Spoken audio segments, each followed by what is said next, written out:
Thank you, everyone, for having me today. Matthew, thanks for inviting me. I'm going to talk about driverless cars and automation. I'll make the case that transit needs to very quickly adapt to and adopt driverless technology.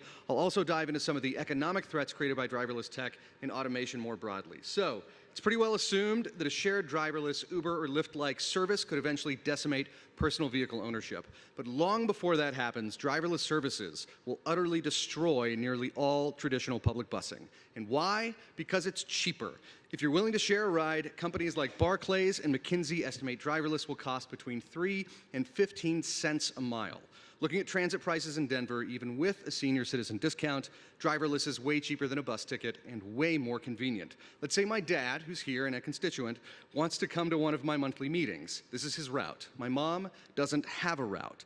Generally speaking, transit takes you from where you aren't to where you don't want to go and takes twice as long to get you there.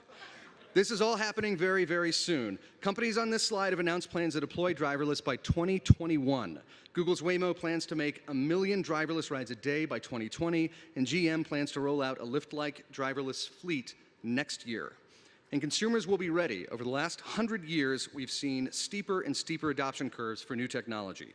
Buggy whip manufacturers had decades to adjust, but once a driverless ride costs the same as a bus ticket, the change from buses to driverless will happen overnight. Driverless services will have the biggest impact in areas where Uber and Lyft already work well right now, cities and suburbia. Incidentally, more shared vehicles means we need fewer parking spaces, which opens up a lot of land for development in the heart of downtown. The people who benefit most from driverless aren't the current Tesla owners. They're seniors who can now age in place, low-income folks who now have access to reliable transportation, folks with disabilities who can't drive, and the 1.3 million Americans every year who won't die in a car accident. But shared vehicles don't mean shared rides. The #1 cause of traffic isn't construction or accidents, it's one person per vehicle. And when a driverless ride costs less than a bus ticket, that means more vehicles on the road. So how do we encourage ride sharing? We bribe people. The average government subsidy for a bus fare is 95 cents a mile. Conservatively, that subsidy alone could provide 4 people with a free driverless ride from their door to where they're going. Think Uber Pool without the driver, and it's free.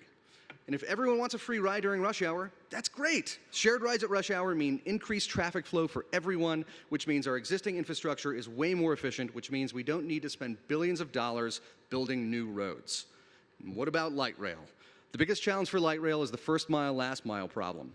But if we time a driverless car to drop someone off right before a train arrives and then pick them up right when they get off, driverless makes light rail more attractive, not less. Nationally, bus ridership is down 10% over the last 5 years. If we shut down buses and switch to shared driverless pooling that's free, at least during rush hour, we could save public transit, reduce traffic, and spend less money building new roads. But it's not all roses and sunshine, because people drive buses. People with families who work hard and had no idea they would get displaced by a robot. Same with folks who build, service, or sell buses. And it's not just buses. Automation affects all of us. Since the 1980s, we've lost more jobs to automation than offshoring. Some folks point out that ATMs haven't replaced bank tellers, and while we do still call some people bank tellers, their job has changed significantly. And these types of changes are happening right now across our entire economy.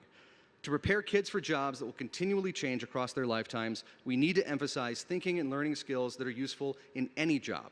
And we need lifelong learning for workforce redevelopment that can take skills from one industry and put them to use in another. I think Skillful is in the room. Talk to them. The work we do is changing, but so is how we do it. Since the end of the Great Recession, 90% of new jobs created have been gig economy work like freelancing or independent contracting. Those jobs don't have traditional benefits like healthcare, unemployment, or the 40-hour work week, which means no overtime pay. Uber and the SEIU released a joint statement calling for a portable benefit system to address this, and Waymo, Uber, and Ford and others have created a group to explore the human impact of self-driving cars. Work on the massive challenge we face in the shifting economy has begun, but it's not happening fast enough. Previous economic revolutions, we had centuries to adjust. For this one, we'll have decades. The turmoil from the Industrial Revolution led to communism, the Gilded Age, and world wars. With even less time to adjust, the danger is even greater. In conclusion, we need to start working today on how to get ahead of the opportunities and challenges created by driverless cars and by automation in general. We need to reimagine public transit, and we need to ensure a just transition to a new economy for everyone. Thank you.